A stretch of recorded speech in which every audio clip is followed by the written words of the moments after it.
আসসালামু আলাইকুম everyone, welcome to my another new নতুন একটা ভিডিওতে আপনাদেরকে স্বাগতম। আজকের ভিডিওটা হচ্ছে লালমনি থেকে রংপুরগামী যেগুলো আমরা স্টুডেন্ট আছি বা অনেকেই আছি যারা আমরা সময়সূচিটা জানি না। আজকের ভিডিওতে আমি তুলে ধরতেছি লালমনি থেকে রংপুরগামী যেগুলো ট্রেন যাচ্ছে সেই সময়সূচিটা আমি আপনাদের মধ্যে উপস্থাপন করতেছি। প্রথম ট্রেনটা হচ্ছে 6:30, সেটা হচ্ছে লালমনি থেকে, তার গন্তব্যস্থান হচ্ছে বিরলে। আরেকটা ট্রেন হচ্ছে 8:50, তার প্রারম্ভিক স্থান হচ্ছে লালমনিহাট আর গন্তব্য স্থান হচ্ছে পার্বতীপুর। আর ঠিক দুইটাই একটা ট্রেন আছে, সেটা হচ্ছে তার প্রারম্ভিক স্থান হচ্ছে লালমনিহাট, গন্তব্য স্থান হচ্ছে পার্বতীপুরে। আরেকটা বিষয় হচ্ছে রংপুর থেকে লালমনি আসতে যে ট্রেনটা, অবশ্যই ওই ভিডিওটা আমি অলরেডি দুইটা ভিডিও মেক করা আছে, আমি অবশ্যই আমার ইউটিউব ডেসক্রিপশনে এই লিঙ্কটা দিয়ে রাখবো।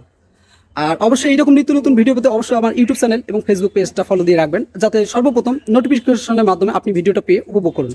আর অবশ্যই কে কোথা থেকে ভিডিওটা দেখতেছেন, অবশ্যই আমার ভিডিওটা যদি ভালো লাগে লাইক করবেন, আর অবশ্যই ভিডিওর মধ্যে ভালো কিছু মতামত তুলে ধরবেন কমেন্টে। অবশ্যই সবাই ভালো থাকবেন, সুস্থ থাকবেন। Thank you for my watching video.